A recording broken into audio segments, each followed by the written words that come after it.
Muito boa noite, sejam todos bem-vindos, sejam todas bem-vindas para a nossa sequência da série Os Degraus.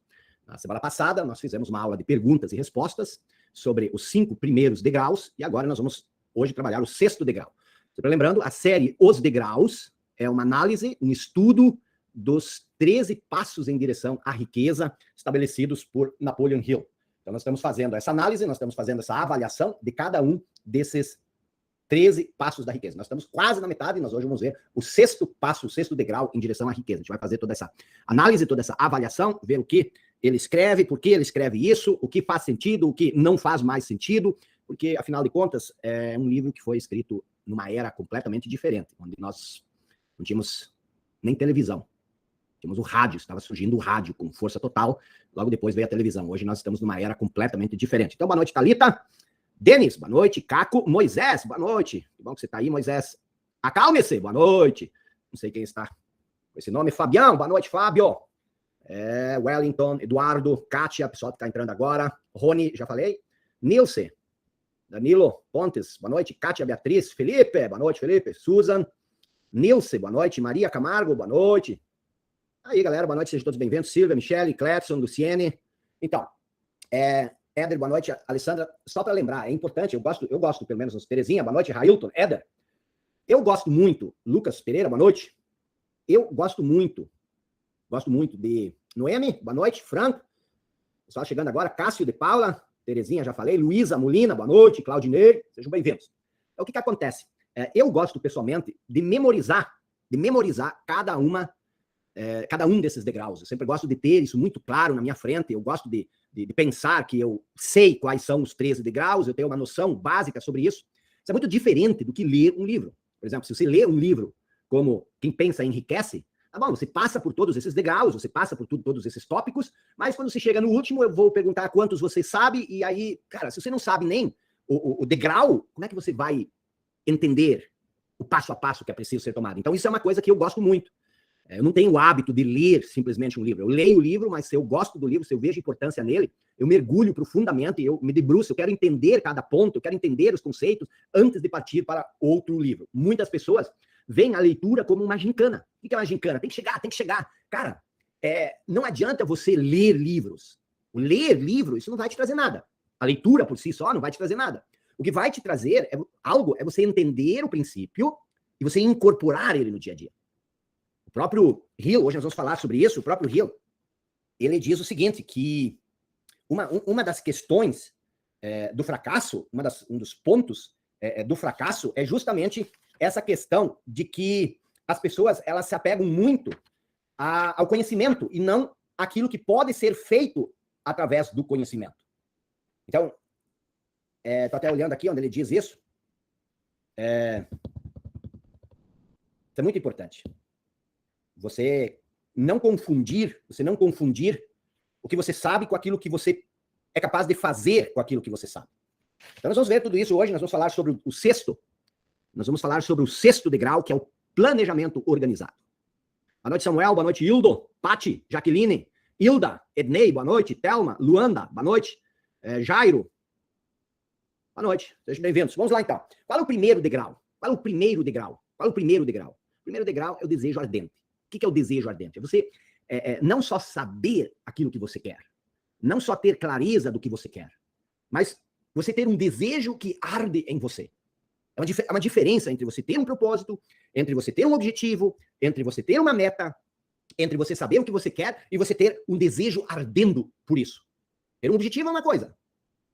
Ter um desejo ardendo por esse objetivo é uma coisa bem diferente. Primeiro degrau, ter um objetivo, um desejo ardente. Uma coisa que arde em você, uma coisa que faz a sua alma vibrar, que faz o seu coração cantar. Ponto. Pergunta. Você tem isso claro? Você sabe o que faz arder dentro de você? Cria uma ardência. Você sabe o que cria uma ardência dentro de você? Vou usar um exemplo. Se você já esteve apaixonado ou apaixonada, ou se você está apaixonado ou apaixonada, ou se você ama muito uma pessoa, um filho, um marido, esposa, pai, mãe, e você está com saudade, você está longe, você está distante. Você não sente uma ardência, uma coisa te puxando, uma coisa que parece que você tem que parar tudo que você está fazendo e ir até lá, se encontrar com essa pessoa, ver essa pessoa. Isso é um desejo ardente de encontrar essa pessoa. E esse desejo ardente é extremamente poderoso. Por quê? Porque é uma atração, é um impulso que faz com que você comece a pensar em estratégias, você começa a pensar em ações, em atitudes, no sentido de se encontrar com essa pessoa. E geralmente você não demora muito tempo e você dá um jeito de se encontrar com essa pessoa. O desejo ardente é essa ardência, mas não por uma pessoa, e sim por um objetivo, por um propósito. Muitas vezes o objetivo, esse propósito pode até ser encontrar uma pessoa, mas aqui nós estamos falando mais no âmbito geral. Então esse é o primeiro degrau. O que você precisa ter para atingir riqueza? Estamos falando aqui de riqueza material, cash, money. O que você precisa ter? Você precisa ter um desejo ardente.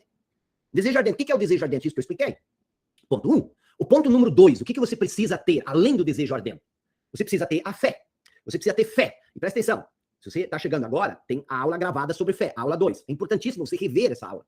A fé é uma coisa diferente que o conhecimento.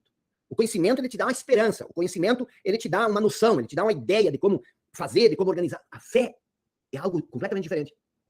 A fé é uma força, é um poder diferente. Diferente no que sentido? É uma coisa que, uma certeza que vem até mesmo da incerteza. A certeza que vem até mesmo da incerteza. Você não tem certeza nenhuma, mas você tem certeza interna. Entendeu? Você olha assim, que caminho você vai, cara? O que eu vou fazer, cara? Pá! Aí você tem um impulso, você tem aquela certeza que nasce de dentro. A fé é diferente que o conhecimento. Nós vimos isso na aula 2. Então não adianta você ter um objetivo definido, um objetivo ardente, um propósito ardente, se você não tem fé. Porque o que anula a nossa fé? O conhecimento. Quando você acha que você precisa saber tudo, quando você acha que você está sozinho nessa jornada, quando você acha que você está, que você depende de livros, que você depende, e não estou dizendo que livros não são ferramentas importantes, mas elas são coisas secundárias. A fé, ela não vem do conhecimento. Porque se você conhece uma coisa, você não precisa ter fé. Você só precisa ter fé no âmbito do incerto, do desconhecido. Então, a fé é extremamente importante você ter. Então, preste atenção. Eu quero que você analise isso. Analise isso na sua vida. Você é uma pessoa que tem fé, você sabe o que você quer, e aí você diz assim, mas e se não der certo? Mas eu acho que eu não sou capaz. Mas eu sou tão medroso. Mas eu sou tão medrosa. Mas o que as pessoas vão falar de mim? Quer dizer, isso tudo é baseado no conhecimento. Você não tem fé. Você quer saber o que vai acontecer. Você quer saber o que as pessoas vão falar. Você quer saber com certeza que isso vai dar certo. Senão você não faz. Está entendendo? Eu lá na aula do medo, e é importante você rever, mas eu quero fazer uma breve introdução, recapitulação nessa introdução, porque nós estamos chegando à metade, e eu quero que quando você chegue no fim da série, você entenda todos esses passos, todos esses degraus, e entenda para além até do que o Hillel escreveu, porque a gente tem que construir em cima do conhecimento do outro e não só absorver. Então presta atenção. O medo, a insegurança, a incerteza, se você sente isso, você precisa analisar isso. Por quê? Porque isso sempre é uma falta de fé. O medo, a incerteza, a insegurança, a necessidade de saber o que vai acontecer no próximo passo, quer dizer, você não tem fé. Você quer saber, porque se você não sabe, você não vai fazer. Onde é que está a fé nisso? Porque a fé, como diz lá na Bíblia, a fé é a certeza das coisas que a gente não sabe. Você anota isso. A fé é a certeza das coisas que a gente não sabe. Então, tu não sabe como tu vai realizar esse desejo ardente, mas tu tem certeza que vai conseguir. Mas como eu posso ter certeza se eu não sei o como? Porque você tem fé de que você não está sozinha. Tá? Você tem fé que você não está sozinho. Você tem fé que existem forças que você nem mesmo conhece e que estão agindo no sentido de te auxiliar. Isso é ter fé. Então, o que nós temos? Desejo ardente, fé. O terceiro degrau, para você construir riqueza material, é o que ele chama de autossugestão. A autossugestão é você ter domínio sobre o seu monólogo interior. É você ter domínio, você ter a liberdade de pensar aquilo que você quer pensar. E não ter toda essa atividade mental que nasce do quê? Da experiência passada, do condicionamento. O que é condicionamento? É uma condição mental com a qual você se identifica, aí você se identifica com essa condição mental, e essa condição mental é um motorzinho que age o dia inteiro, e que esse motorzinho ele vai girando, girando, girando, e ele faz o quê? Ele cria uma voz na sua cabeça. E essa voz ela é compulsiva. O que é compulsivo? Você é obrigado a ter essa voz. Experimente calar essa voz. Ela não se cala. Se você não tem treino, se você não tem um nível de consciência elevado, essa voz não se cala. Então, o condicionamento, a condição mental, ela é uma maquininha, que nem uma maquininha de fazer salame. A mãe, lá em casa, ela tinha uma máquina que você girava e você colocava, obviamente, a carne aqui dentro, a carne moída, e lá ela ia saindo o salame. Então, a máquina é mais ou menos, a mente é mais ou menos como essa máquina de fazer salame. O que entra? O que se coloca aí dentro? São as circunstâncias externas. E a nossa mente pega as circunstâncias externas e vai moendo isso e vai enfiando isso sempre em tripas do mesmo tamanho. O que significa tripas do mesmo tamanho? São pequenas linguiças de atividade mental, elas nunca são diferentes. Observa a sua mente. Ela sempre diz a mesma coisa, é a mesma linguicinha. sempre saindo a mesma linguicinha, mas ela não para de acontecer. E isso não é autossugestão. Por quê? Porque isso é condicionado. Então você não tem essa liberdade, isso vai... a voz na cabeça que não para um segundo. E presta atenção, o que essa voz diz para você? Que você não é capaz, que isso não vai dar certo, que as pessoas vão rir de você, e fica o tempo inteiro falando isso. Então, o terceiro passo, terceiro degrau em direção à riqueza é a autossugestão. Você ter domínio sobre as coisas que você consome, sobre o salame mental que você produz. Que tipo de salame mental você produz? É a mesma salsichinha o tempo inteiro? Tem que cuidar isso. Às vezes a gente investe milhões não, mas milhares de reais em buscar coisas sofisticadas, mas a gente não observa esses detalhes mínimos, tá? Agora, ponto 4. Qual é o quarto degrau? Hoje nós vamos ver o sexto, falta o quarto. O quarto é conhecimento especializado. Então, primeiro, você tem que ter esse desejo ardente, você tem que ter fé, você tem que ter controle, habilidade para pensar o que você quer, controle mental. E o quarto é conhecimento especializado. O que é especializado? É um conhecimento que vai te ajudar exatamente a realizar o objetivo que você quer. A maioria das pessoas, elas buscam conhecimento, mas um conhecimento amplo, não é especializado, um conhecimento geral. E ele diz o seguinte, não, você precisa ter conhecimento especializado, porque conhecimento não é poder. O conhecimento só é poder em potencial. Ele se torna poder, o conhecimento se torna poder quando você usa ele para criar alguma coisa específica. Então não fica lendo 1001 livros. Se você olhar aqui, ó, eu tô cheio de livros, tá? Mas todos, eu já mostrei esses dias, todos esses livros, eles falam de uma coisa específica. Veja só, uma coisa específica. Por que específica? Porque é específico. Buscar o conhecimento específico. Então, se atente, porque esse livro aqui, tá? Ele é considerado um dos livros mais importantes na obtenção da riqueza e do sucesso. E o que nós estamos fazendo? Uma avaliação crítica, uma análise. E aí você tem que dominar todos esses degraus, e isso tem poder de mudar a sua vida. Isso tem poder de criar a realidade que você quer. Mas não adianta você só acompanhar, você tem que trazer isso para sua vida. Então, deixa eu te perguntar, você tem o desejo ardente? Porque o conhecimento específico, que é o degrau 4, ele serve para você realizar o seu objetivo específico, o seu objetivo ardente, o seu desejo ardente. Então, o conhecimento específico, como é que você vai ter conhecimento específico se você não tem um desejo ardente? Desejo ardente, fé, autossugestão, conhecimento especializado. Quinto, a imaginação. Por que a imaginação? Porque você precisa usar a imaginação para criar planos, para criar meios através dos quais você vai realizar o seu objetivo. E aí ele traz da imaginação, ele vem para o tema de hoje. O tema de hoje fala sobre o quê? Sobre planejamento especializado. Ou melhor, planejamento organizado. O que é um planejamento organizado? Muitas pessoas planejam, têm planos. Mas são poucas as pessoas que têm planos. Vamos ter uma conversa eu e você aqui. Você tem planos claros, planos delineados? Você tem um planejamento de como você vai realizar o seu desejo ardente? Você tem esse plano claro, alinhado, ajustado? E você está executando e monitorando esse planejamento? O planejamento organizado é uma coisa chata. As pessoas não gostam muito de falar em planejamento. Por que elas não gostam muito de falar em planejamento? Porque, vou planejar. Como eu vou planejar? Mas se você não planejar, como é que você vai executar? Tá? Então, boa noite, Kátia, boa noite, Zene, boa noite, Dilene, Paulo, boa noite, Fernanda, Deise, Hilda, sempre presente, Leandro Ramos, sempre presente, Edilene, Ana Paula Weber, boa noite, Maria Angélica, boa noite, Zene, Cairo, Kátia, Beatriz. Vamos lá, então. O que é o planejamento organizado? O que é o planejamento organizado? Vamos pegar aqui o meu livrinho. Ontem, na mentoria do Liberte do Falso eu comuniquei aos meus mentorados que eu estava abrindo mão dos meus caderninhos porque eu estava me estruturando com o meu iPad. Meu iPad, desenhar no iPad. Sabe o que a galera falou? Que querem que eu continue com os meus caderninhos. Coloque aí no comentário. Você quer que eu continue com o meu caderninho ou você quer que eu passe a usar o iPad para desenhar? O que você gosta mais? Vamos dar um upgrade ou vamos continuar? Vamos lá. Vamos lá, galera. O que é planejamento organizado? O que é planejamento organizado? Planejamento, vocês também são fãs dos meus caderninhos. Quem sabe eu vou sortear alguns. Eu tenho vários caderninhos aqui cheios, dos desenhos, das mentorias. Vamos lá, planejamento organizado. O que é planejamento organizado? Tem alguém falando de iPad aqui, o João Paulo gosta da tecnologia. Vamos lá, então. O que é planejamento organizado? Tá? Como é que você vai planejar a sua vida? Como é que você vai organizar a sua vida? Ele começa dizendo o seguinte, você aprendeu que tudo que o homem cria ou alcança começa sob a forma de desejo. Então tem o desejo, tá? Tudo começa sob a forma do desejo. Uma pessoa que não tem desejo, ela não vai planejar a vida. Uma pessoa que não tem desejo, vai planejar o quê? Então, o que é o desejo? Você tem o desejo? Quando você tem o desejo, o que é o desejo, na verdade? O desejo é uma ideia. Então, você tem uma ideia na sua cabeça. Esse é um desejo. Quer dizer, a ideia, ela é um pouco menos do que o desejo. Porque o desejo é uma ideia que arde. É uma ideia que quer nascer. É uma ideia que quer ser parida. É uma ideia que quer dar luz. Esse é o desejo. Mas o desejo, ele ainda está na mente. Então, o que você faz? O desejo, quando você cultiva um pouco o desejo, ele acaba se tornando um sonho, tá? Mas não é aquela fantasia que a maioria das pessoas confundem sonho com fantasia. O sonho é uma coisa mais forte, é uma coisa mais intensa. O sonho é uma coisa que você pensa o tempo inteiro. Por quê? Porque é um desejo de ter. O sonho é o desejo de ter. Então você tem um sonho. Agora, o que você faz? O próximo passo, ele diz o seguinte: tudo que o homem cria ou alcança começa sob a forma de desejo. Esse desejo surge no primeiro estágio da sua jornada, do abstrato para o concreto. O que é o concreto? Concretude. Concreto é quando você transforma esse desejo num propósito. O que é um propósito? O que diferencia o propósito do desejo? O propósito é uma coisa que você tem por escrito. É uma coisa que já tem já é mais concreta. Tudo que você escreve, presta atenção, isso é muito importante. Ah, eu guardo tudo na cabeça. Quando você escreve, você transforma uma coisa intangível, que você não pode pegar, que você não pode ver, uma coisa intangível, numa coisa tangível. Então, escrever pode parecer uma coisa meio que infantil. Ah, por que eu tenho que escrever? Mas para a maioria das pessoas, escrever o propósito é tremendamente necessário e extremamente poderoso. Agora, quando você escreveu o propósito, o que vai acontecer?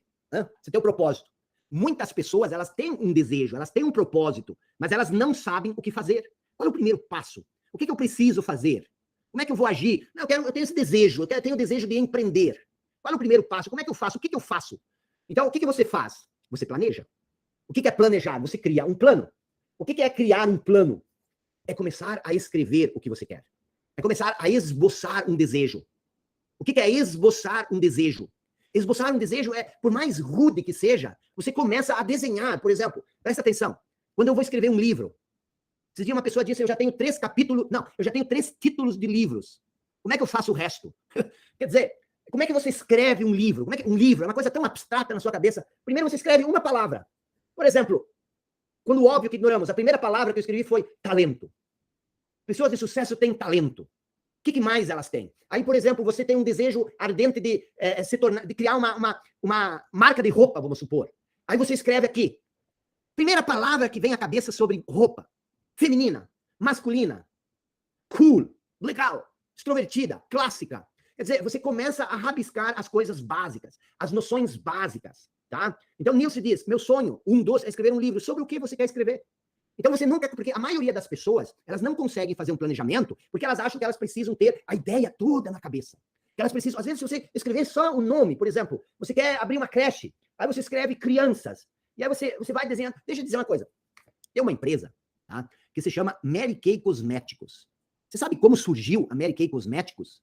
Ela surgiu porque a senhora Mary Kay Ash, que era uma aposentada, comum, normal, 45 anos, aposentada, ela queria escrever um livro sobre mulheres, como mulheres conseguem se sobressair no mundo dos negócios. Isso foi há 60, 70 anos atrás.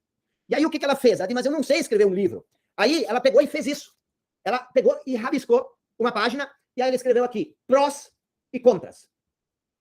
Sobre mulheres, no mundo dos negócios. Quais são os prós, quais são os contras? E numa hora ela chega assim, pô, por que eu não crio uma empresa baseada nisso? E aí ela criou uma empresa. Como é que nasceu a Apple? A Apple. Uma ideia maluca do Steve Jobs, que depois trocou uma ideia com Steve Wozniak, e aí começaram, mas a ideia original era criar um computador para eles, um computador pessoal para eles. Vão construir, e depois se alguém comprar, aí a gente vende. Mas a ideia inicial era construir algo para eles. Como é que nasceu a Azul, companhia aérea Azul do Brasil? E vocês gostam, muitos gostam, porque revolucionou o transporte aéreo no Brasil. O cara, aqui nos Estados Unidos, foi mandado para o Brasil para estudar, ele foi enviado pelos bancos daqui, investidores daqui, para estudar o mercado aéreo no Brasil, para que ele pudesse dar um feedback, para ver se era interessante investir ou não nessa empresa que eles estavam querendo investir. Aí o cara voltou e ele disse o seguinte, eu acho que a gente deveria criar uma empresa aérea, porque o mercado está completamente desabastecido, existe um mercado gigantesco, eu acho que a gente deveria criar a nossa empresa. Então o que acontece? Todo o planejamento, lição 1, todo o planejamento ele começa pela palavra-chave, pela ideia básica. E aí você fica 2, 3, 4 meses rabiscando, desenhando, criando a mesma ideia de escrever um livro. Você começa com uma palavra, depois você divide essa palavra em 2, 3, 4 segmentos, aí tu já tem 3, 4 capítulos, e aí você vai avançando. Mas o que é importante? Ó, desejo, sonho, propósito, aí o plano. Quando você começa a agir sobre o plano, coisas básicas, você começa a criar uma coisa chamada poder pessoal. O que é poder pessoal? Muitas vezes, a gente não tem poder pessoal quando a gente tem o desejo. Mas quando a gente começa a rabiscar o plano, a gente vai começando a criar poder pessoal. O que é poder pessoal? É desenvolver um certo nível de aptidão necessário para você realizar o desejo. aptidão pessoal é isso. Você se torna apto a fazer o que é necessário para você desenvolver o desejo. E isso começa a surgir, principalmente, quando você começa a organizar o seu esforço em torno do propósito. E essa organização do seu esforço, o primeiro passo é a criação do plano. E preste atenção, a sua vida é uma pequena empresa. Você tem que planejar a sua vida. Planejar a sua vida em torno do quê? Em torno de um sonho. Se agarre num sonho, se agarre numa ideia e não largue mais. Se agarre nisso e busque. O que acontece? Precisa entender muito claramente qual é o seu sonho e se agarrar a ele. Presta atenção que isso vai ser importante no que eu vou dizer daqui a pouco. Se agarrar ao sonho e não largar. Porque a maioria das pessoas, elas nunca criam um plano. As que criam um plano, no primeiro tropeço, na primeira oportunidade em que o plano não dá certo, elas desistem. Quando o plano é só um ensaio. O plano, ele não é para dar certo. O plano é para servir de guia, para você ter pontos de referência, para se monitorar, para se orientar. E aí você diz, opa, esse plano tem alguma coisa errada, ele não está funcionando.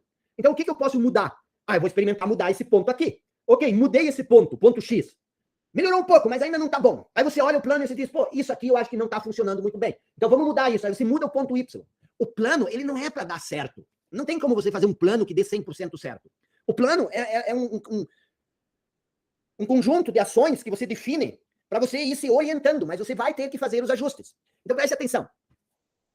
Esse planejamento, toda essa ação em torno do propósito, isso cria o poder pessoal. Agora, olha a segunda coisa que ele diz. Poder pessoal é importante, mas nenhuma pessoa é capaz de ter o conhecimento suficiente para criar alguma coisa grande sozinho, para realizar um desejo grande sozinho.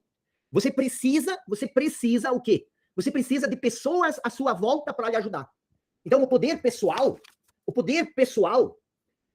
ele é uma coisa que é uma coisa só. Mas se você quer ter um resultado grande, você precisa ajuda de outras pessoas que têm um poder pessoal diferente do que você. Então, um poder pessoal mais um poder pessoal igual a um resultado maior. Então, o que acontece? Beto, nós estamos falando aqui de outra coisa. Nós estamos falando aqui do propósito externo, tá? O propósito interno, a gente viu lá no Despertar da Consciência, na jornada do filho pródigo. Então, o que acontece? Aqui nós estamos vendo como você manifestar no mundo da forma.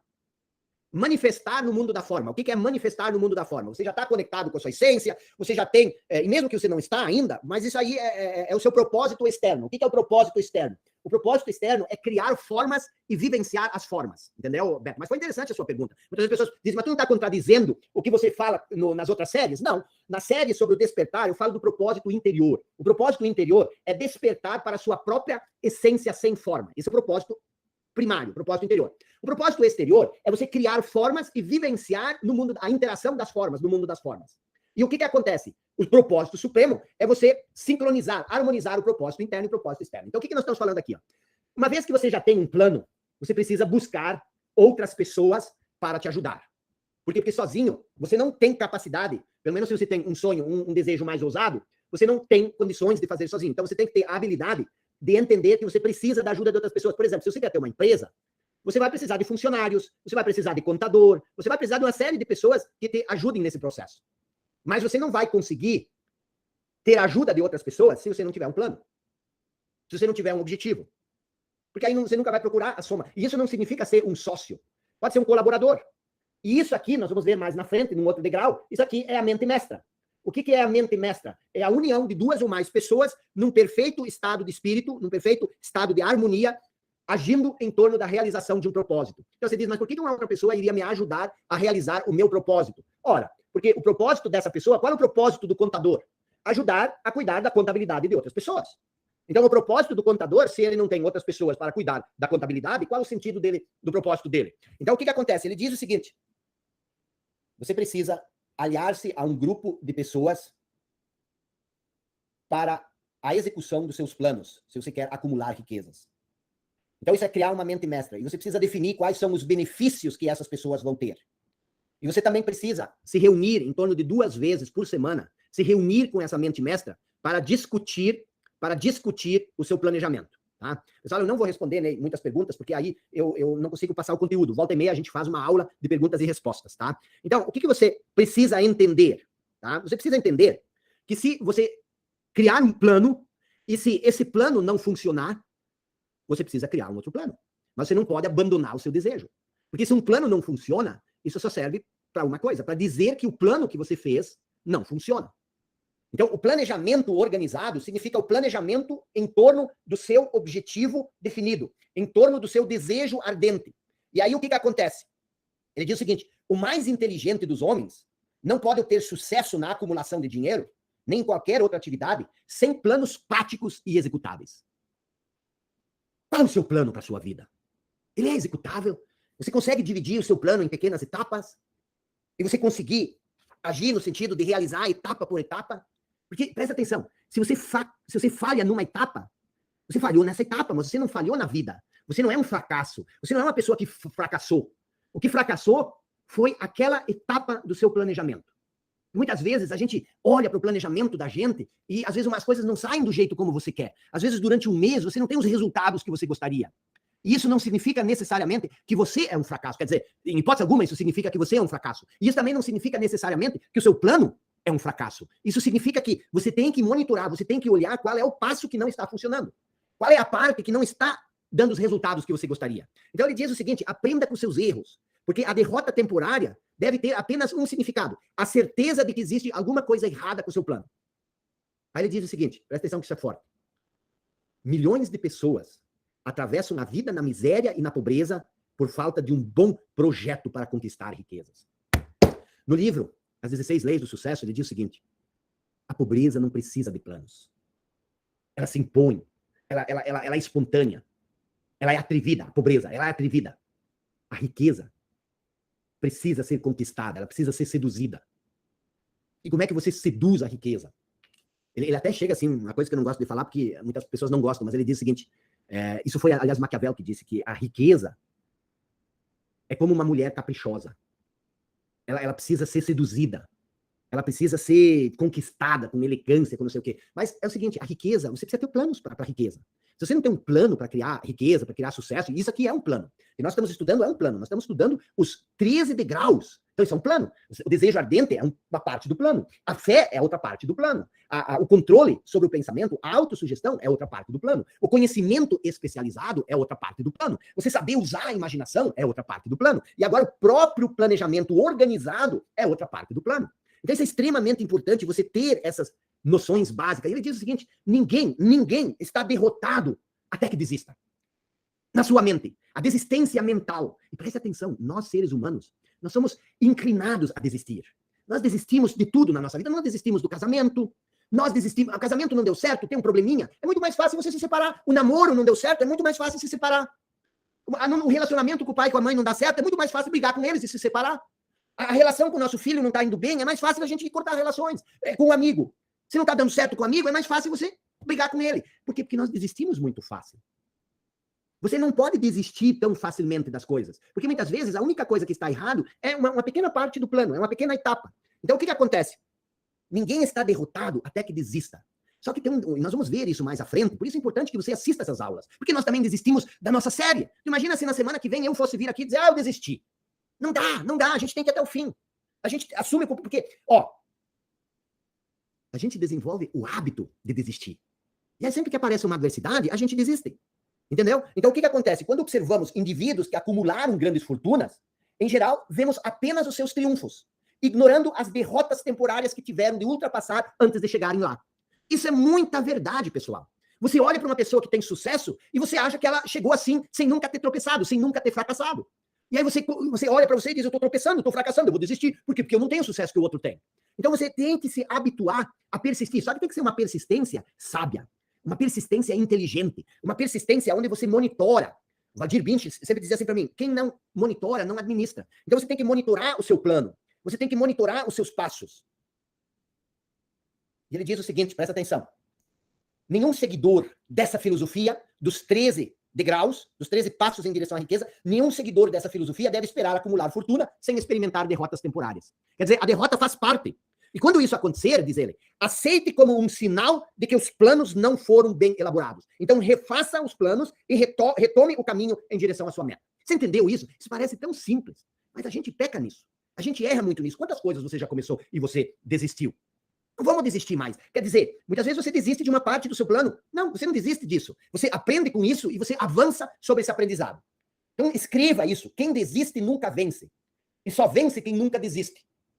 Escreva isso. Ele diz isso. Ele diz para você escrever isso com letras graúdas num papel e deixar onde você possa ver toda noite. Então, o que acontece? Ele diz o seguinte, presta atenção.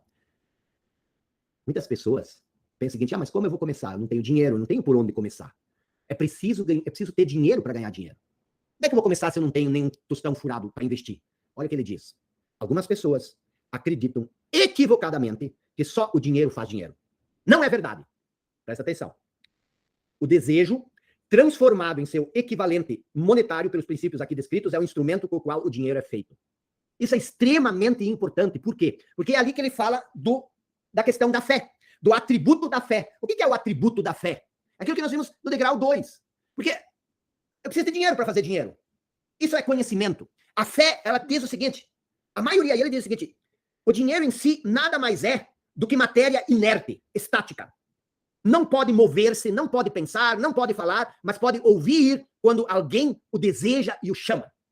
A maneira como você se relaciona mentalmente com o dinheiro, porque é um desejo ardente, e nós estamos falando aqui, quem pensa enriquece, é uma avaliação crítica dos 13 passos da riqueza. Então, você precisa ter essa percepção. Que percepção? Que só com o desejo, que só com a vontade e com planos, você pode começar a movimentar forças ocultas, que é a fé. O que é força oculta? Força oculta são coisas que a gente não entende, são os mistérios da vida, é a magia, é o encantamento da vida que reside nisso. Então, imagina se Jesus, na época de fazer milagres, não tivesse se usufruído desses poderes. Ele ia ficar na base do conhecimento. E por isso que ele diz para os apóstolos que eles eram sujeitos de pouca fé.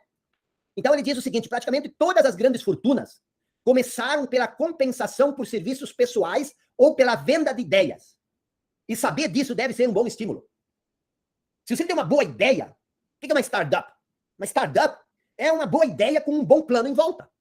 Você está entendendo? Um bom plano com a boa ideia em volta. Então, se você não tem ideia, e presta atenção, serviços pessoais, tu começa com o poder pessoal, no que você é bom, o que você entende? Você presta serviços pessoais, depois você começa a criar um plano. Plano para quê? Plano para escalar, plano para aumentar. Ele diz o seguinte, e o que mais poderia alguém, sem posses, oferecer em troca da riqueza, além de ideias e serviços pessoais? Então tudo começa pela ideia, tá? E aí vem essa questão, de ser um líder ou um seguidor. Nilce, começa a planejar, essa que é a questão. Qual a diferença de um líder e de um seguidor? E aí eu pergunto para você, você se considera um líder ou um seguidor?